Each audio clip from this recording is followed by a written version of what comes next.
Let's do it. Oh, I'm excited. So this potty has been brewing for a little while now. I'm super excited to have the great man with me. So we're going to go into how it actually came about doing this episode. But please welcome one of the toughest, most hardcore players of all time. Played over 200 games for the Saints. He was suspended for a record-breaking 24 games, or there might have been more. I thought it was more, but maybe it was. There was probably more in there. Please welcome Stephen Baker. Hey, mate, I'm so excited for the whole trip. This is probably the podcast I'm most excited to do. That to all the guys, no, I'm super excited to talk everything with you. So I thought we'd tell everybody how this podcast came about to start off with. So I'll set the scene and then maybe you tell your version of events for it. So I had Hayden Ballantyne on the pod about a few months ago, 6 months ago or something, and I put together a great clip of him telling a story about who the hardest opponent that he ever played on was, and he said he used to love playing against you because he would always come out with you'd bash him up all game. Get a few tricks. Yeah, and then he'd come on out and he'd always have a new trick that he'd go, great, I'll use that next week. And then you thought that was great content when I put the video up. Loved it. And then we started chatting and we've just been getting around each other's Instas and everything a little bit. And now we're here doing a pod. So we do some great things, Thank you, my friend. Well, occasionally. Do you remember the games against Hayden? Do you specifically remember? Because I think what he told was you'd pinch him or you hit him in the back of the elbow. In the back of the elbow was one of my favourite moves. And it would go numb in the elbow so much so you'd have to ice it up after the game. And then he thought, the next game went, all right, I want to get him back with a bit of his own medicine. He came up to your first bounce, got you in the back of the elbow, and I think he said, oh, you like that, do you? I said, you like that one, didn't you, mate? But little did you know, he gave me one ripper. It was actually a good shot, but you've got to do it about 200 or 300 times to get that same spot. So yeah, that move came about. I think I got an accidental one game, and I thought, oh, my arm was numb, and I thought, I might use that. I did on Stevie J a few times, whacked him, and he kept on fumbling after the whacking in the elbow. So, I remember old Haydo, and I think he was playing on Milne one game, and I do remember chasing him. He said I chased him when I was winded, and he got me an absolute ripper. Go on, I'm gonna get you. He's little, but he's a solid little bugger, and he just went bang and knocked the shot in. I don't think I even tense. I'll just knock him for 6. He knocked me senseless. Just solid, just a ball, solid little ball of muscle. So, and then I remember he didn't tell the story, but. He whacked me and he thought, no, Bakes is pretty tough. But then he went up and started whacking. He goes, every time you whack me, I'm going to whack Stevie Milne. Is that what he said? Yeah. So he went up and started whacking Stevie Milne. I said, that's actually a good psychological move. I don't want Milne to get hurt. One of our star players. He didn't tell that part of the story. That's like a hostage situation. I thought, shit, that was actually pretty clever. That is clever. So wow. Good IQ, that guy. Yeah, he left that part out. But mate, how would you describe your career for anybody that maybe didn't see you play? Turbulent. Exciting, Turbulent, exciting. I think I got the most out of my career, I think, for someone there that didn't start football until I was 15. Is that right? Yeah, so I think I played one year under 9s, then I wanted to play basketball. Yep.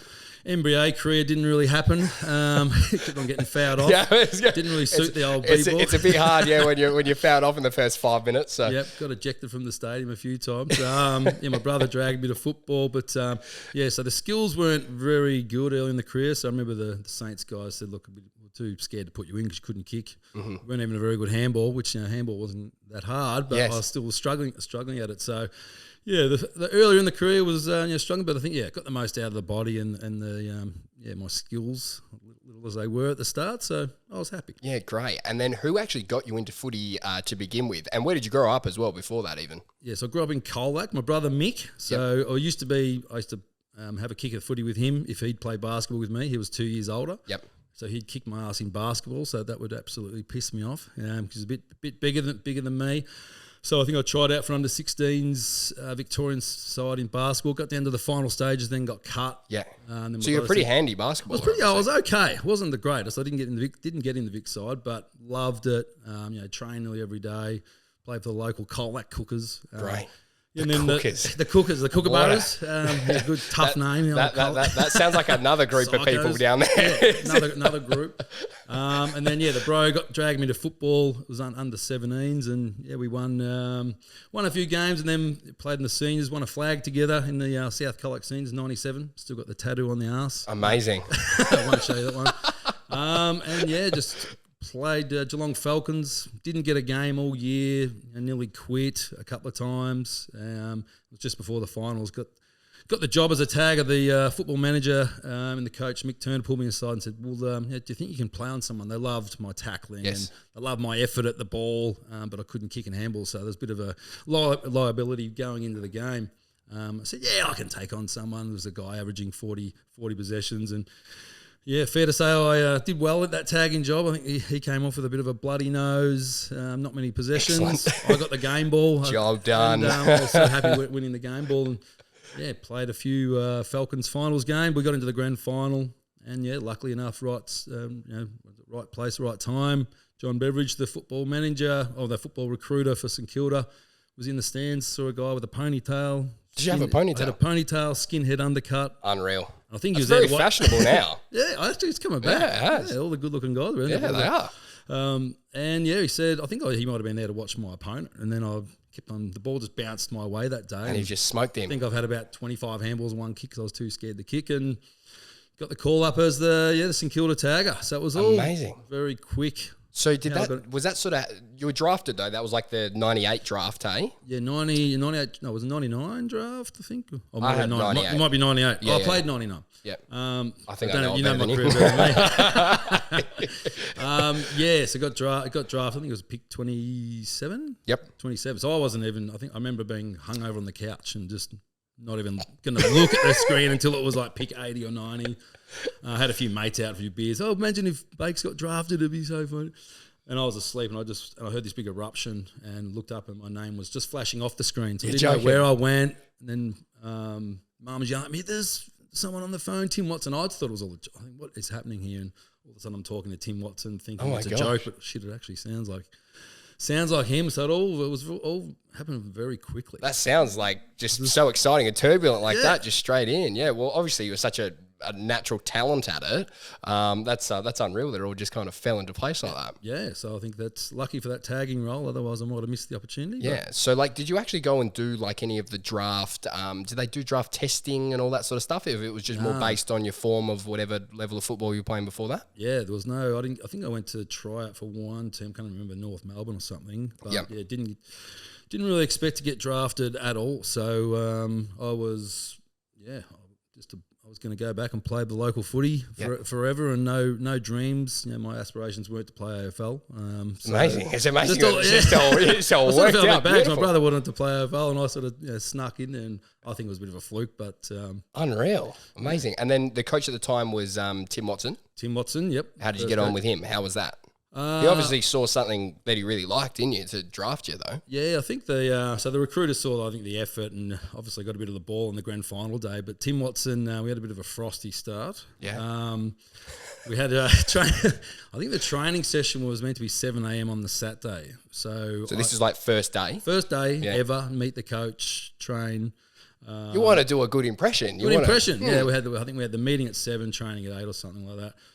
I got caught up with a few of the senior players. I think it was Barry Hall, Austin Jones, a few of the troublemakers. Oh, all the fun blokes. Yeah, all the fun blokes. But I was a bit, look at these guys. I know these guys. I've seen them on TV. Have a fireball, Bakes. Little did I know they were trying to stitch a young fella up. Fireball on the Friday night. I can't remember the place. A place called Transformers, I think it was. Back in the day, and you well and truly transformed that night. It was something bad. So then I woke up. It was 11 a.m. and I was totally nude. I was in this little single bed. The whole bed was wet. I'm thinking I've pissed the bed. I'm just going, oh my God. So I've got up. I couldn't work out where my clothes were. I'm walking through the house.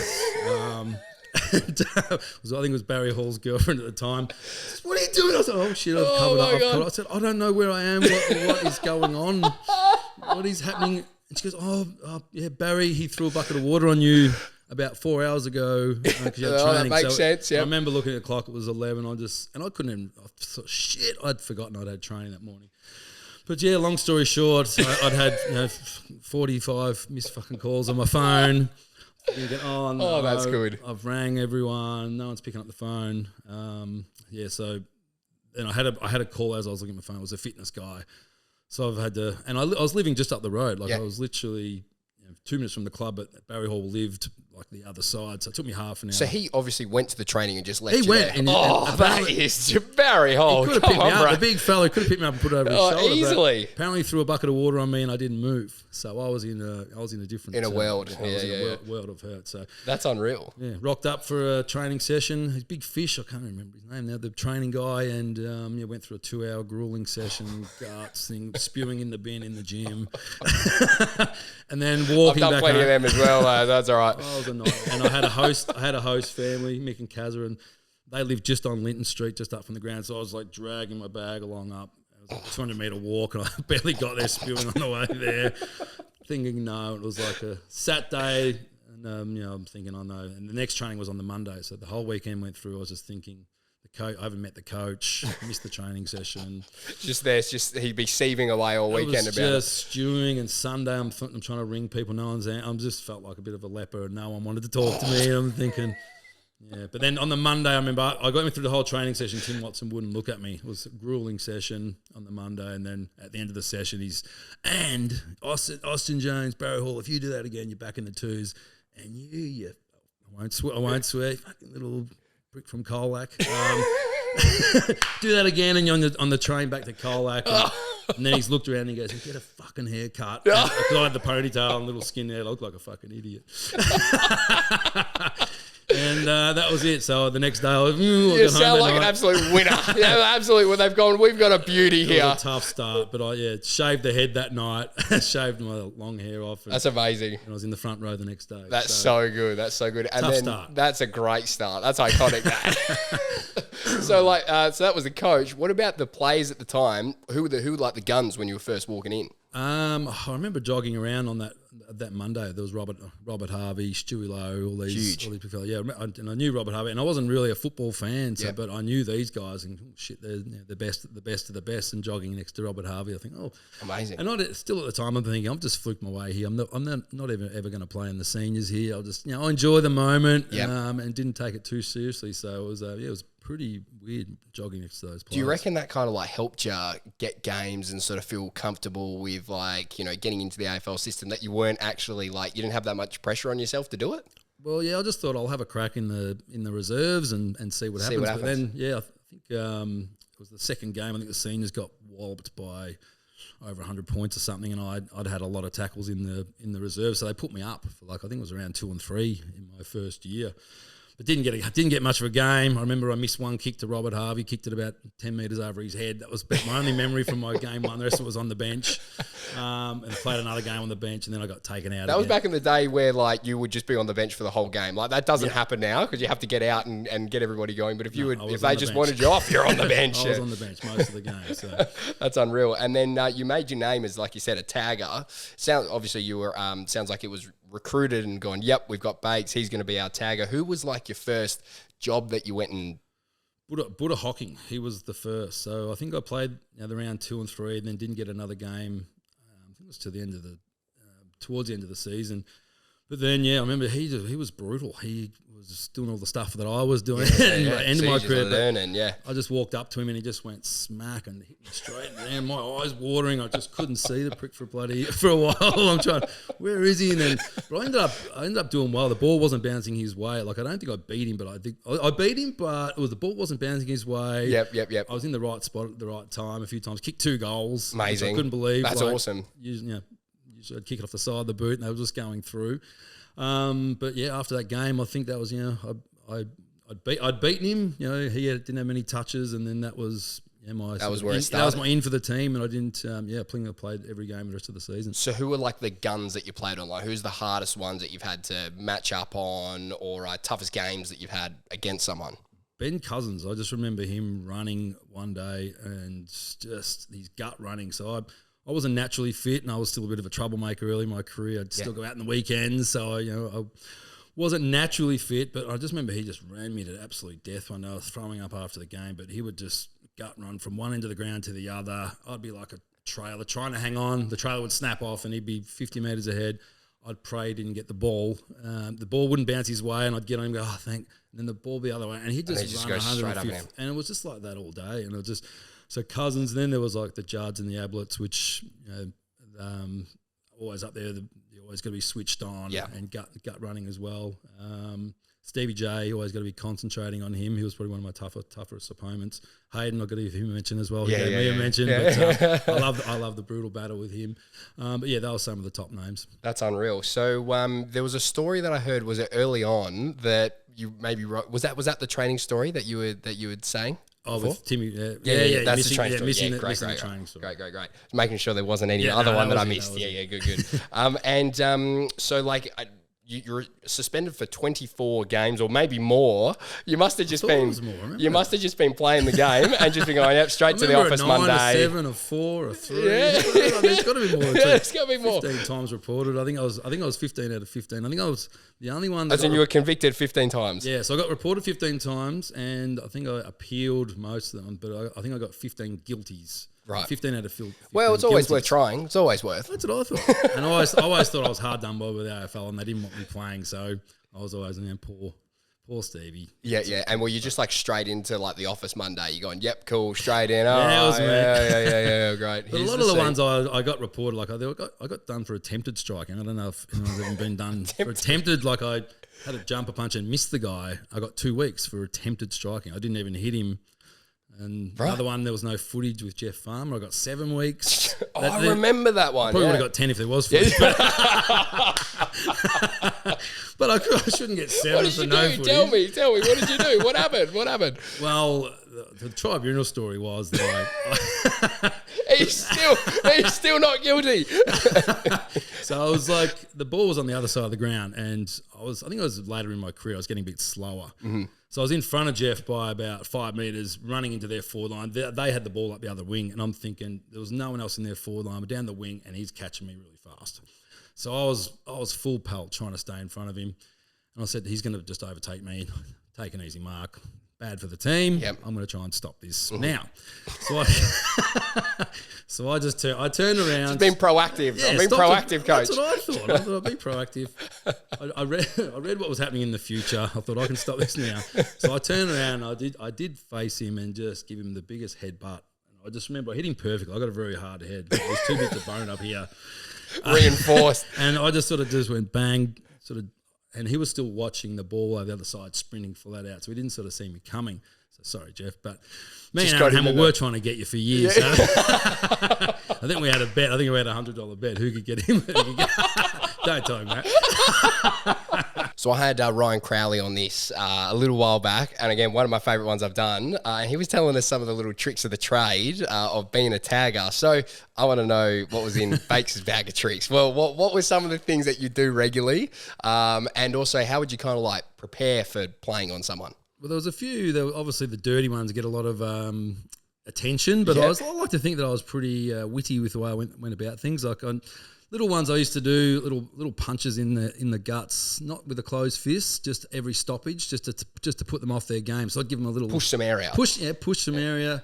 But a lot of it was timing. I'd give them a bump, like all the good players, the Jards and the Alberts, are really good at going through contests. So as soon as the ball's up, their eyes from the ball, bang, knock them off target. But then the juicy ones that I've sort of mentioned, the punch in the arm one, I love because the classy players like the Stevie J's, I saw him clunk, so many perfect balls. But then I thought, how can I stop him? Whack in the elbow, and then he starts fumbling. Great. The sharpening the stop ones, I think that only happened.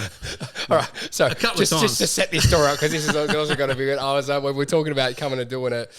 Bake said, I had lots of tricks, and I was like, I bet you're doing it. Oh yeah, I used to sharpen the studs before that game. I said, I don't think you're joking. I'm not. Well, I had these steel studs, and it started out that the Telstra Dome it was slippery, so it had the concrete, and so your stops wouldn't get into the ground. So they originally started, I sharpened the stops just because... for the use of doing it. For the use, and then it turned into... hang on, maybe might be able to cause some damage in some ankles here. So pushing up from packs and a few, but that only happened a couple of times. But it was, looking back, it probably was a little bit dirty. On the line. On the line. But my career, I had to sort of push the boundaries, otherwise I wouldn't get a game. So, and as I got older, I got dirtier. So that's when the headbutts started coming out. When I had I had a lot of operations, my knees and my foot, so I got slower. So I had to resort to more tricks. Yeah. Well, more tricks. That's right. So one of the most iconic moments and stories that you've been a part of was your battles with Stevie J. You mentioned before he was such a great player. You'd really get stuck into him. So when did that actually first start? Because the clip and the incident that I'm thinking of, you were playing Geelong one day and you guys were just bashing each other, and then you ended up... From that game, I think he's elbowed you. Yeah, he got me the best. And then your eyes like a slit like this, like there's just nothing to look out of one of your eyes. Tell me about all that. Where did it sort of start, the rivalry? Well, I think it started in the grand final, where the grand final they beat us, and we just had a good battle. So it was physical. So the talk was, Baker and Johnson are going to have another good battle in the next game, and there was just a bit of talk. And there might have been an article about it or something. Yep. In the lead. Just sparked it just. Yeah, so it just sparked. So that created more spark, and I thought, oh, shit, I can't lose to this guy now. I'm gonna belt the shit out of him. He was probably thinking, I'm gonna belt the shit out of Bakesy. So as soon as we lined up, it was before they even signed. I had this little move another little move I haven't really told. I used to do the old spear and then grab them in the jumper at the same time. So I'd try and hit them in the throat. So it looked like you were just getting looks like you're just grabbing it, but it actually hurt. The clumsy jumper. So I got him and he put his head back and I thought, it's going to be a free kick. Then he threw a little jumper punch, and that was before the siren. So I remember the commentators saying they should have given a free kick there, and it might have stopped all the bullshit in the game. But and then I remember early, he still doesn't admit to this, but I reckon he broke his hand on my head. He reckons he got a clip of a footy boot or something, but he gave me an absolute ripping backhand, but he hit me in my good spot, in my toodle rhino bone. If it had been an inch lower, he would have fucked me. Pardon me. Swear all you like. He would have fucked me for the game, because he would have got me in the nose. My nose had already been broken 5 times. If an inch lower, it just would have obliterated my nose. Yeah. But he got me in that good spot, and it still rocked me. I saw a few little birdies. Yeah. And I think it was on Mike Sheen's show, the open mic. He showed footage of it, and I hadn't seen footage where he got me, but you sort of see me stumble a little bit. And then the cameras zoom in on me. Then I give him a little uppercut, and that's what they caught. That's what they catch on camera. So I don't think he even got reported or cited for that. For that one. So that was earlier in the game. So and then I saw him rubbing his hand. So I thought, he's fucked it here. So I've just gone whack all game, just whacking that. This was before they brought in the rule. This was a different time. Yeah. Well, I think I've changed a couple of rules, because they brought in you can't attack an injured player after that. Yep. And I remember doing a little... So you've actually done the game of service, is what you're saying. Well, yeah, it makes probably sense, a disservice, because it was good attacking injured player.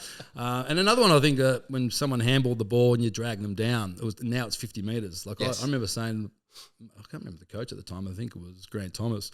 He goes, why don't you tell the boys the same thing? Because it was a little tactic. So if someone handballed it to someone in a better position, you just grab them and drop them, and then it's a free kick. To hold the hold the player. So that's... I remember watching. Bit James by myself. So. Absolutely. So those 2 rules. But yeah, Stevie J and I, we just went at it that whole game. I was whacking his hand, he was whacking me, and then I heard the story later that Stevie J told. We've had a beer since. I was going to say, you guys all chummy about it. Yeah, we're all chummy now. I think I was having a beer with Lenny Hayes. He was at GWS, and and then all of a sudden I'm in the headlock, and then I look, it's Stevie J behind me. Didn't know he was coming. But the story was that at 3/4 time he went up to his doctor and said, "What's the go? It's broken hand." And the doctor said, "Yeah, it's at least 3 or 4 weeks." So Stevie J's going, fuck this little prick Baker. So he went back on with the intention of giving me a good one. Because he's going to be out anyway. He's going to be out anyway. So he goes, I got 4 weeks. He goes, I got 4 weeks up my sleeve. This is brilliant from Stevie J. Now he's my favourite player after I heard this. And I think I was doing the little pinches. It was in their forward line. I was behind him and I was pinching him, pulling his arm hairs out, the little things I do to piss him off, elbow, hand. And then I wasn't even ready. I was just... And then you see the footage, he just turns around and just hits me absolutely clean. I think he scun it, he didn't knock me totally out, but I remember seeing stars. I went down to my knees, and it took me a while to get up and running off. I couldn't see out of that eye. There's blood gushing in. The photo of it is hectic. It was closed over, and I remember that next day, I think I sort of tried to open it and big bit of blood went down. It looked like a horror movie, but yeah, it was a good hit. Best one I've ever got. Sounds like you guys deserved each other. Sounds really good. I just think it was a good battle. And after the game, I said, "Don't worry, Steve. I'll look after you at the tribunal." I said, "Don't worry." And I'm thinking, I might get a couple because I give him a little uppercut, a few little cheapies. I think I got 12, 9 with an early plea. Yep. And he gets 3, and he gave me the best one ever. Yeah. And the first big one, which wasn't cited, but that was one of the best battles I've had with Stevie J. Iconic. It was awesome. good. That is so good. So, you had this, I guess, bit of a, if you're a Saints supporter, loved you. If you were anybody else in the football world, you go, oh, fucking Baker. Like, you had that a bit of a villain sort of. If I got booed by the opposition supporters, it meant I was doing my job. So I loved getting. You loved it? Yeah, nice. And then the other one, before we go into everything performance related and everything that you're up to right now as well. In 2006, it was Saints versus Fremantle. Now I remember this. I'm a big Don't bring this I'm a big Freo guy. The Siren Gate game. So I remember vividly. I was watching it at my auntie and uncle's house. I don't know why we were there, but we were there. I was 10 years old. I remember watching it and. The siren goes, for anyone that hasn't seen it, Freo's up by a point, the siren goes, and then they haven't heard it. It's down in Tasmania. Allegedly. And the play goes on, and then Stevie Baker gets it out the ruck and then kicks a goal, and then it's a draw, and everybody's going, I'm screaming at the TV. Going. Anyway, so tell me about that game. So run me through that whole passage of play. I think I was, I don't even know what I was doing in the forward line. That was bit rare for me, but got out and then I had a shot and I got pushed in the back as I was kicking it. That's what the free kick was for. So the first kick missed, so I got the decision. Now, what do you want to have another shot? I said, yeah, of course. You want to try and win the game. But I remember doing visualization stuff recently. You're not meant to think of what not to do. You're meant to think of kicking a beautiful goal. Yes. But all I could think about, we're a point down, was not kicking it out in the full. Yep. So I was just like, I'll just aim it at goals, kick it as hard as I can. Because you had 2 go. Because you got it out the play and you missed the first one. Missed the first one, but I got brutally pushed in the back. Yeah. Brutal. That was just a shit kick. But I just remember lining up. I saw that someone sent me the footage a while back and I had bloody yellow hair. I was looking like a little muffin thinking shit. But at the time, I'm just thinking, don't kick it out in the full.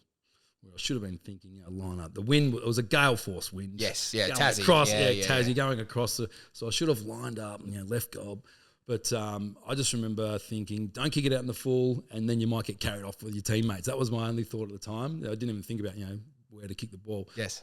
But, it's one of the things you look back and I think, I wish I had my time again and, took my time a bit more and concentrated on where to kick the ball. But just that thing, kicking the goal after siren, it's most childhood's dream to do that. It wasn't mine because I was a basketballer, but at the time, I'm thinking, or looking back at that time, I'm thinking, that would have been such a good Lenny Hayes was into the opposition. Who's the coach? Was it Conley? It was Mark Harvey, I think. Was it Mark? No, it wasn't. Was it? I think it was. I'm pretty sure it was Mark Harvey. Pretty sure. I remember Lenny was getting into him, and it was would have been a good moment. But yeah. That's great. So then, so did you hear the siren or no?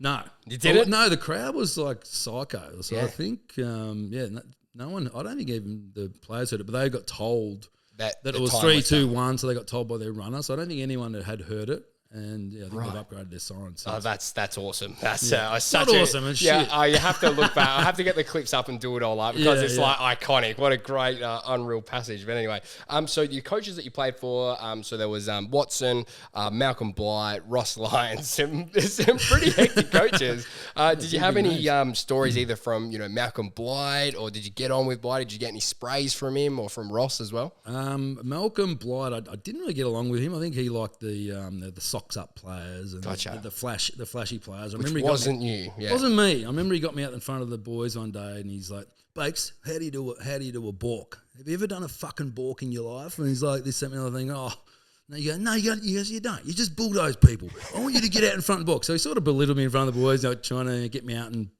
do a balk in front of the boys. So I never really got along with Blighties too well. So, that was one story I didn't really, sort of grinding my gears a little bit. Rossi and Grant, I love both of those coaches. Both had their different styles. Grant sort of created great camaraderie with the group. He'd have barbecues after every game. Rossi was just very strategic, so we had that. Every moment of the game had a different where you had to be. Everyone used to hate the witches' hats that came out if we lost a game. It used to be an oval. Bakes, where were you meant to be here? Like, oh, you're hiding behind players. And I remember being a grown man, like hiding behind poles, like not. And Rossi's not trying to get it. Rossi. Yeah, he was a great coach. I got in a bit of trouble off the field. I remember. I got a bit of a fat lip at the old Colac pub. Happens. Got whacked. I think I was being a bit of a smarter, so probably well deserved. Copped a little whack, and I think, how am I going to hide this little stitch? I think I had 2 stitches on the lip from Rossi, and but then he got up and he goes, "Mate, it's all right, mate. We can do it. Just don't do it again." Okay, a couple of months later, I'm in a bar throwing cut lunches at some guy. Lenny Hayes pulls me off, and then Lenny's getting headbutted by the bouncer. Lenny gets himself getting the pin-up the pin-up player in trouble. So we get called into the office, and then I'm thinking, oh no, I'm dead because Rossi's gonna.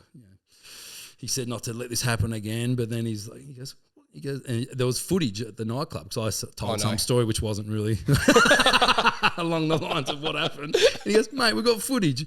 And he goes, you call that a punch? Look at you. You call that a punch back. So you're throwing like windmills. I go, he didn't give a fuck. It was great. I loved him. So, Max, you're such a fierce competitor, and I've heard other players that you played with talk about how mentally strong you were, right? So, maybe you weren't coming in the fittest first day of preseason. I think it was Lenny Hayes that I heard on another podcast, and he was saying that there was a beep test or something for a preseason, and you hadn't been training much for the off season, and you come back, and Lenny thought he was doing all right. But then when you saw that Lenny was getting past you a bit, you just locked in and you went until you almost pretty much killed yourself running. Yeah. I think it was my bit of a tagging thing. I was like, I was going to pull out, and I was like, oh. And every time I was feeling going to spew, every time I hit the line, I was like, and then Lenny was like next to me. I thought, I'm just going to put the head down and just hang on to Lenny just as long as I can. I'll just do it till my body gives out. No, I'm not going to quit. Yep. I'm going to do it. If I fall over, my body gives up.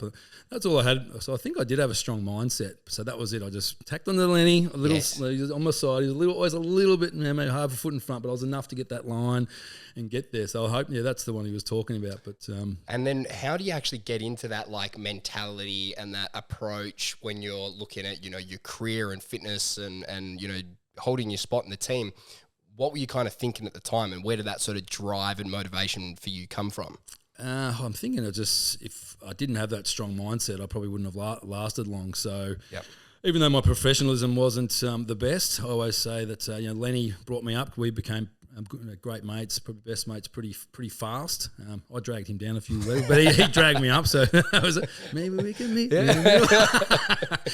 I think without being around people like that, the professionalism, I might have been in and out of the system, very fast. So I learned, my mindset. I had a bit of a gritty mindset, which I would, even if I was feeling shit, I would, still try and perform my best or the best I possibly could. So, I sort of, took pride in getting through grueling situations. And was there any particular point that changed how you approached your games and preparation and your professionalism? Was there any sort of one moment or anyone? You mentioned Lenny Hayes. Was there anybody else that really went, okay, cool, showed you how to do that, or you modelled yourself off a little bit?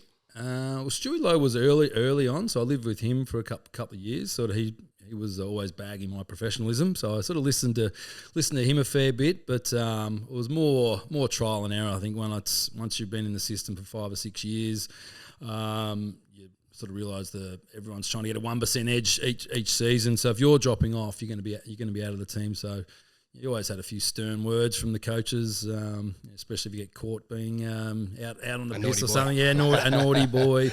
But I think sort of midway through, the 11 or 12 years, I think it sort of clicked and become more natural, being looking after yourself and being a bit more respectful of the body. Definitely. And what I've found with everybody that I've had on, all the professional athletes, high-performing people, a lot of their routine is very habitual with knowing exactly how much they're training and the recovery, nutrition, all that sort of stuff surrounding lots of aspects of their life that then makes actually performing much easier, and they've done all that preparation. So back in your playing days, what were kind of some of the habitual things that you were doing for all that sort of wellness and also, keeping yourself fit and ready to go for game day?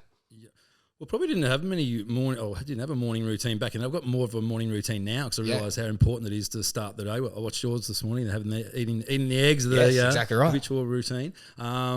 Yeah, but like these days, every day I'll get up, I'll make my bed because I've listened to a good audio about making your bed. Yes, I've been seeing all your stuff. Doing that first task, then I'll have a big glass of lemon water. Do my sit ups, go for a walk, before touching the phone every day. But back in the footy days, I thought a lot of that stuff was bullshit. But looking back, seeing the Nick Rewalts doing the visualization before the game, they're playing the game before they've actually played the game. Yes. And looking back at that Freo kick, if I had visualised kicking that goal, maybe it would have went through.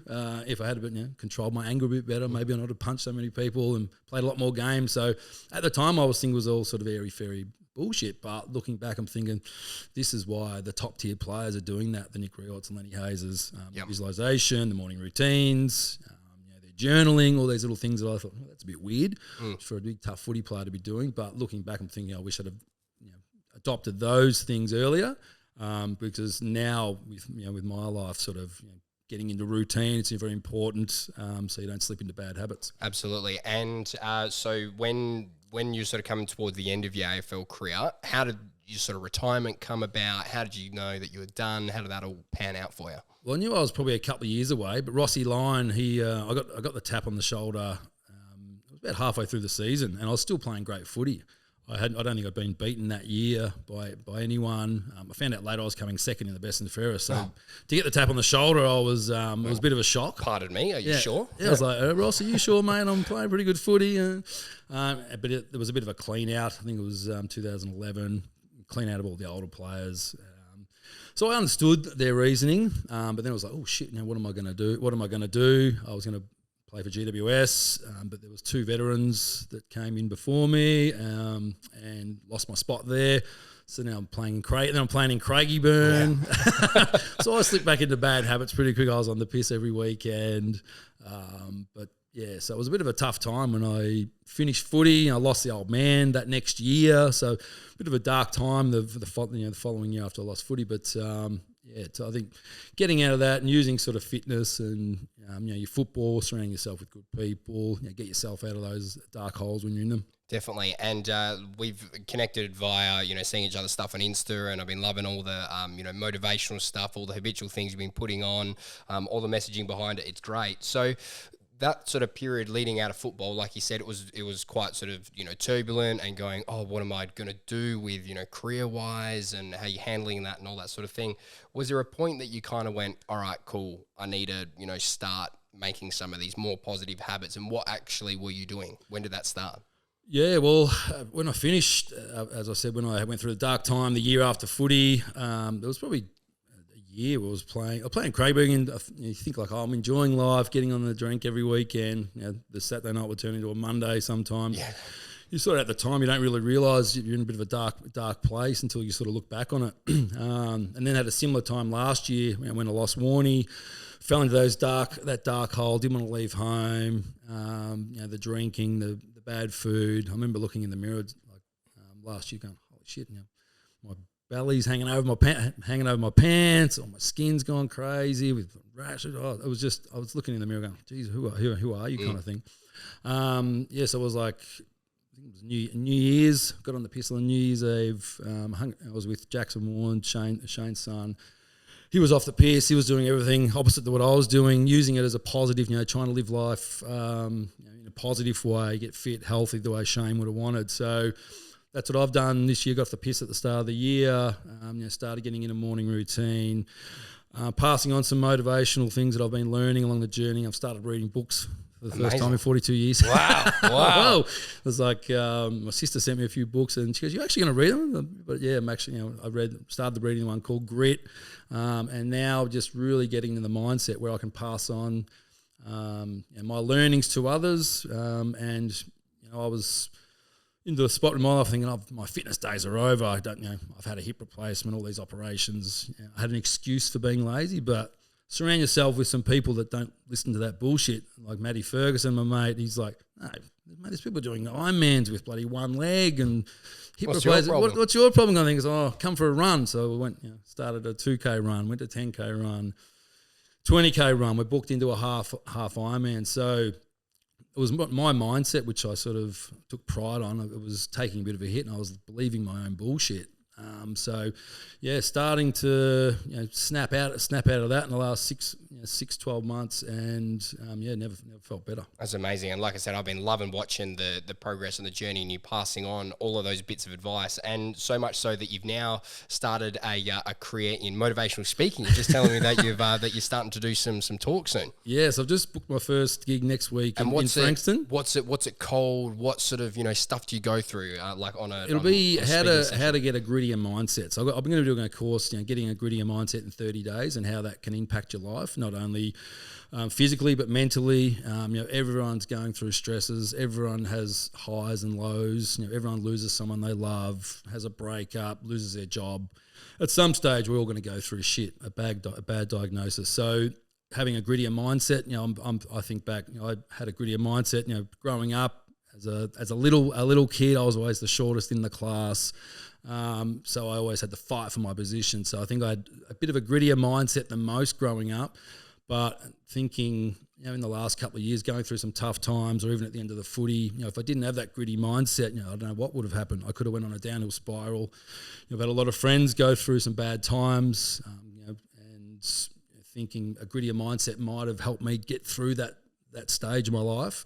So now I'm going to teach how a grittier mindset can help your life. Just live happier, healthier, and just be less, have less stress in your life. Amazing. And when I'm looking into, doing very similar stuff with my online clients, PT clients, this is why I've got onto the habit stuff so much, because, as you know, it's probably a lot of what you talk about is all the habitual things that you do, whether it's getting up and just making your bed first thing in the morning, or getting up, going for a walk, going to the gym, whatever it might be. It's just all those little things that when you stack up over a long period of time makes a massive difference to your lifestyle. So is there any real key points or messages that you have during your talks? Is there any real specific exercises or anything like that you like to do? There'll be some. I'm only going to do my first ones. I'm putting it all together now. But there's breathing techniques. There's journaling and mindset stuff. I only read yesterday that if you write 3 things at the end of each day that you're grateful for, after 6 months, it lowers depression, anxiety, little tricks like that I would never have known existed. So I just want to pass all this learnings on that. People, when they're feeling stress, anxiety, they've got things that can bring them back to a natural, calm state, and then also things that can build up your gritty mindset. They'll be might be doing the cold showers, the ice baths, which I've seen you do a few times. So it'll be mindset and a bit of physical challenge as well. So you do something hard physically every day. You're mentally going to feel better because you can physically get through things. So there's a few little tricks of the trade. I've been started doing some of the I'm just using the Calm app for just the breathing and breath work and relaxation, stuff like that. So good. I was doing it for about 8 weeks there, and before I went to bed, I'd have the best sleep ever and just feel so much better. Which one was that? What was this? The Calm app. Have you heard that? No, I haven't. You should check it out. One? Yeah, I'll show you after. It's actually really good. But they've just got pre-done meditations and breath work, little exercises that you follow along with, and it helped my sleep massive. And then when I fixed my sleep, that's when I started feeling way better. I was doing the Wim Hof for a while, and I was feeling good. But you should try that. We'll get onto that. And you mentioned before, you do all these fucking crazy events. You do you do marathons. You do half marathon, you do Ironmans, all this shit. Tell me about them. Oh shit. Yeah, tell me about it. So I have never been able to do endurance events ever. But until tell now. Me, I haven't said yet. Tell me about your events that you got coming up. Well, the half Ironman was a couple of months ago. How did you go? Got through it. So training into it, I just wanted to get through it. But after training for a couple of months, I realised I'm going to get through it. So I had a fair crack at it. But now I just want to have a crack at the full Ironman, which you're going to commit to. Well, so pretty much when we started chatting, how this came up is I messaged back, I replied to a story saying, "Oh, well done on one of your Ironman, or you're right, it was a marathon you're doing something." Yeah. I said, "Great job, Bakes." And he went, "Oh yeah, good, yeah. Do you want to?" You said, "Do you want to help support?" And I was like, "Oh yeah, of course." And there was a donate link. So even before you replied back, I went, "Oh yeah, no problem. I'll send you some money." Yes, of course. So click that. Donated the money, and then I went, "Yep, great, well, yeah, mate, all good, no problem." And he went, "No, as in, do you want to donate? Do not donate. Do you want to do it with me?" And I was like, No, like, absolutely fucking not. I don't want to You do were like that. me at the start of it. Yeah, well, I was like, absolutely not. And then because my body just does not endure sports, like as in like long distance running stuff. I'm look good when I'm lifting, 10 reps in the gym, and that's about it. These are fucking show muscles, all right? That's it. These are good for Love Island. Distance, that's about it. Yeah. I was, but then you kind of sparked my interest, and you kept asking. And I was like, I'm a tagger. I keep annoying people. You'd annoy me. And I was like thinking about it. And I was like, well, before, I haven't said to you yet. We haven't spoken about it. I was like, will I do it? Will I not? And I went, I'm going to just go try just to see if I can, actually do it. Like, because it's what's the distances for the team ones? Like a K swim, 10K run, 40. The full one is 4K swim, 180K bike ride, and a marathon at the end. And then we chop that up into a few of us. Is that right? No, that's it. We're doing the whole thing. Each. We're all doing it. We can do it next to each other. I thought that was like cut into quarters. That's what I thought. Really? That's what I thought. Are you joking or no? No, we're all doing it all. Holy fuck! All right. Well, maybe we're going to cut this part out then. Holy shit! We're going to go practice our swimming. So how much 4K swim? 4K swim. So I think. Oh fuck! I was thinking okay. Anyway, continue. Yeah, so you can get we can get through the swim. Like I'm not a very good swimmer. I remember being in the kiddies lane at Saint Kilda. Like there was 3 of us that were just terrible swimmers, and so swimming you just get through. The bike riding you've got to do a bit of practice, and then the transition you got to do a lot of practice, which I started doing at the end of the training for the half one. But jumping off a bike after 3.5 hours, it was pretty tough. And I think the full one is going to be about 6 or 7 hours on the bike, jumping into a marathon. Like I don't think I'm going to make it, but I'd rather try and fail than not try at all. But I think this is a whole other kettle of fish. I'm thinking quarters. I'm going, yeah, cool. I'm going. So before I was then training for it, I thought I'll just try some runs and I'll try some swims and I'll try some rides. And I actually was really enjoying it. So I was like, oh, fuck. And I just did a little bit more like what you said before. Yeah. I just started off with like a 4K run. And then I went, okay, I'll try 5 tomorrow. And then I did 5. And then I did 6. And I got up to 10. And I was like, oh, great. This is feeling good. And then I went, all right, I'll go once a week to the pool. And I've got to go once a week. So I've gone every Friday to the pool. I went yesterday morning as well.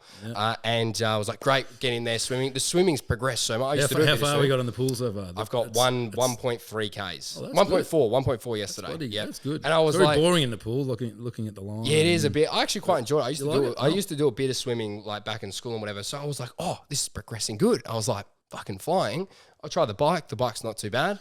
And I've gone, I could maybe do this. But now that you said it's a fucking old one, I don't know if I can actually do that. Well, I think the adrenaline on the day was pretty special. It was like, I remember getting in I was doing all the swims with no swimsuit, and a friend just came to the party then, like the week before, and on the day got through the swim, and I don't know, just the excitement of the day, the crowd.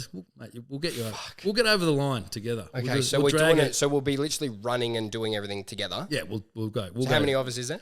There'll be probably 4 or 5 of us. Okay, and where is it?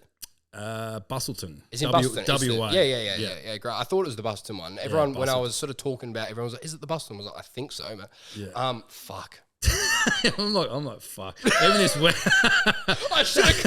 I swear, if we look back at our messages, you were like, "Oh yeah, we do it like we." I've had my birthday this week. I've had a few drinks. I haven't drank hardly at all this year, and then I'm feeling a bit of a hole this week. I'm thinking, we've committed to this. We're gonna have to do it. I think we have. Well, I was going to commit to you with it, but now I've just like I've committed to. So I just didn't read the fine print. Yeah, right. Okay. Well, I guess we're doing. It's a very good journey. It's all about the journey, not the destination. Right. So we'll get a good. Yeah. All right. Well, I'm not happy about it, but we're going to do it. I'm not happy about it either. All right. Let's fucking do it. Let's go. We're on. We're doing it. Done. Deal. Done. Fuck!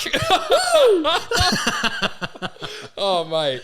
But what I did find with the endurance stuff, though, is like I've had a little bit of a tough time with sort of some mental health stuff as of probably the last just over 6 months. Yeah. And I found that I was going to still training and stuff, weights that I usually do, but it wasn't quite giving me the same level of like satisfaction. So then when I started doing all the endurance stuff, it fucking helped big time, and it was sort of like a bit of mental side of stuff as well, because I really didn't like doing it. It was sort of just focusing up everything a little bit more, exactly like you were saying, do some hard stuff that you actually don't like. So I guess this is what we're going to do. I read in the, I can't remember where I read it, but it was you're always the happiest after you've completed the hardest task. So I better be fucking happy after this then. I better be the But it happiest was, even bloke. after the half, I was just going across the line, hugging your mates that you've been training with for months, and just the gruelingness. I think the harder it is, obviously, it's like making a grand final in football. The harder it is to get there, the more special it is to win one. Not that I won one, but it was good. Like it was, we'll get there. Well, I'm stressing about it, but all right, we're doing I'm it. stressing Fuck, too. Man. Fuck. All right, so anyway, so moving on from that, so doing everything right now. So your motivational speaking, how does someone get in contact with you if they're wanting to book you for any speaking gigs? Instagram, Stephen Baker 10. I haven't got all everything set up properly yet. We're gonna make sure we tag on all these stories and everything to make sure we get as much stuff over to you as well. Yes, I'll be setting up that, doing live events, and also doing an online course that people can do